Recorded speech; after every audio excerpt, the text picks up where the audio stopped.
আসসালামু আলাইকুম। কি অবস্থা সবার? কেমন আছো তোমরা? বলো মামা, বলো মামা। আমার বাবুটা সত্যি লাগছে নাকের মধ্যে। কি অবস্থা সবার? কেমন আছেন? আজকে একটা বিষয় বলার জন্য ভাবলাম যে একটু ভিডিও করি। বাসায় কেউ নাই, আমরা দুইজনই। তো আমার বাবু হচ্ছে খেলাধুলা করতেছে। ওকে কাঁধ দিয়ে বসাই দিছি যাতে খেলে, বাট তার একটা ব্যাপার হচ্ছে সে একা একা খেলবে না, তার সাথে খেলতে হবে। তো আহ, তারে নিয়ে বসছি, নাক বারবার ক্লিন করতেছি, নাক ব্যথা হয়ে গেছে। বাচ্চাদের ব্রেন ডেভেলপমেন্টের একটা বিশেষ দিক আছে যে হাজব্যান্ড ওয়াইফ, মানে আমি আমার সঙ্গে যদি আমার হাজব্যান্ডের রিলেশন খুব ভালো থাকে, দেখা যাচ্ছে আমাদের মধ্যে খুব ভালোবাসার সম্পর্ক, খুব আন্ডারস্ট্যান্ডিং, সেক্ষেত্রে বাচ্চা কিন্তু খুব সুন্দর একটা এনভায়রনমেন্ট পায়। যে বাবা মা ভালো আছে তো সে সেফ ফিল করে। সে তখন হচ্ছে আপনারা খেয়াল করে দেখবেন যারা নিউ মম ড্যাড হয়েছেন, বাবা মা হয়েছেন, তারা খেয়াল করে দেখবেন আপনার সঙ্গে আপনার হাজব্যান্ডের যদি সম্পর্ক ভালো থাকে, সেক্ষেত্রে আপনার বাচ্চা কিন্তু খুব সেফ ফিল করে এবং সে তখন খুব খুশি থাকে। কিন্তু যদি আপনাদের মধ্যে গ্যাঞ্জাম হয় বা কোন রকমের যেটাই হোক, কথা কাটাকাটি হতে পারে, ঝগড়া হতে পারে, বাচ্চার সামনে এই কাজগুলো আপনারা করবেন না। কারণ ছোট্ট একটা এক্সাম্পল দেই। আমার কিছুদিন আগে আমার হাজবেন্ডের সঙ্গে আমার খুব ছোট একটা বিষয় নিয়ে একটু রাগারাগি হয়েছে। তো সে নর্মালি বুঝতেছে যে আমাদের মধ্যে একটু রাগারাগি। তো আমি খেয়াল করতেছিলাম সে তার পাপাকে এভাবে এভাবে এভাবে, মানে সে তো কথা বলতে পারে না, এভাবে এভাবে ডাকতেছে এবং তার পাপা তাকে কোলে নিবে না, সে কোলে যাওয়ার জন্য অস্থির হয়ে গেছে। কি রে, এরকম তো করে না যে একেবারে পাপার কোলে যেতে হবে। পাপার কোলে তো গেল। এরপরে কি হলো, সে পাপার কোলে যে উল্টে আমার দিকে তাকাইছে এবং তাকায় সে তখন আমাকে মানে করার চেষ্টা, কনভিন্স করার চেষ্টা করতেছে এবং আমার কোলে যাবে, আমার কোলে যাওয়ার চেষ্টা করতেছে। যে দুইজন মূলত, আমি পরে যে বুঝলাম যে সে আসলে ওটা কোলে যাওয়া না, সে চাচ্ছে আমরা দুজন মিলে যাই এবং তাকে নিয়ে আমরা খেলি।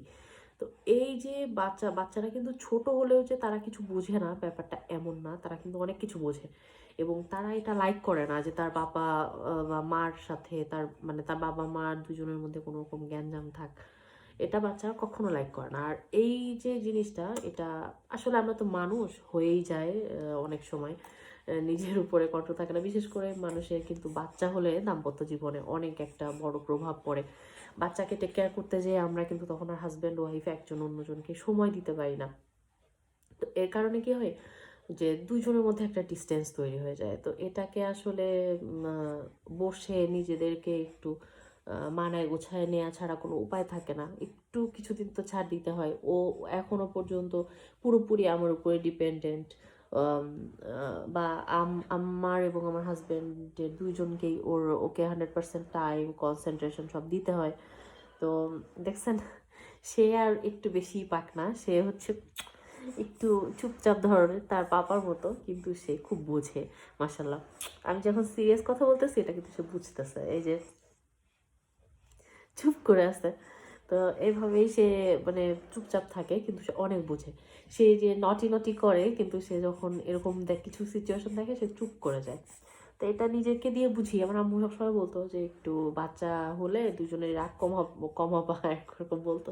তো এখন বুঝতেছি হ্যাঁ এটাই আসলে আমাদেরও সামনে যদি আব্বু আম্মুর কোনো কিছু দেখতাম তো অবশ্যই আমাদের ভালো লাগতো না, সেরকম সব বাচ্চারই। তো এতে আসলে ব্রেন ডেভেলপমেন্টে অনেক সমস্যা হয়। তো আসলে আমাদের উচিত যে পারতপক্ষে বাচ্চাদের সামনে নিজেদের মধ্যে কোনো রকম বাচ্চার খাতিরে হলেও নিজেদের মধ্যে গ্যাঞ্জাম অশান্তি না করা, এবং আমাদের পারিপার্শ্বিক যারা কিনা জয়েন্ট ফ্যামিলিতে থাকেন বা শ্বশুরবাড়িতে থাকেন, শ্বশুর শাশুড়িরও উচিত ছেলের বউয়ের মধ্যে যাতে গ্যাঞ্জাম না হয় বা এমন কিছু না করা যেন হয়তোবা ছেলের বউয়ের উপরেই কিছু খারাপ ব্যবহার তারা করে ফেললো, যেটাতে ছেলের বউয়ের মুডটা খারাপ হয়ে গেল। তখন কিন্তু সে তার বাচ্চাকে পুরোপুরি মানে ওইভাবে দেখতে পারবে না, টেক কেয়ার করতে পারবে না। এবং মায়ের ফেস দেখে না বাচ্চা বুঝতে পারে আমার বাচ্চা তো আমার দিকে এভাবে তাকায়, মানে মানে মাম্মা ঠিক আছে এরকম। তো যেমন সুমনের বাচ্চা, তুমি কি আমার আব্বা? মামা তুমি আমার আব্বা নাকি? আমার আব্বা, আমার শোনা। তো এই হচ্ছে ব্যাপার। আমার মনে হয়েছে যে আমি তো নিজে তো রিয়েলাইজ করতেছি এবং যারা নতুন মা বাবা হয়েছেন তাদেরও আমার মনে হয় বিষয়টা একটু রিয়েলাইজ করা উচিত। তো ঠিক আছে, আমি আমার বেবিটার সাথে এখন একটু খেলা করি, তো শরীরটা খারাপ তো, নাকে হাত দিতে দিচ্ছে না, মানে নাক মুছে দিতে দিতে ব্যথা হয়ে গেছে, এই জন্য আমি হাতও দিচ্ছি না, একটু একটু এই যে লেগে লেগে আসছে। তো ঠিক আছে, সবাই অনেক ভালো থাকেন, আমার বেবিটার জন্য সবাই দোয়া করবেন। আল্লাহ হাফিজ। মামা তুমি বলো, বলে সবাই ভালো থাকো, আল্লাহ হাফিজ। হ্যাঁ, আল্লাহ হাফিজ বলছো, আল্লাহ হাফিজ।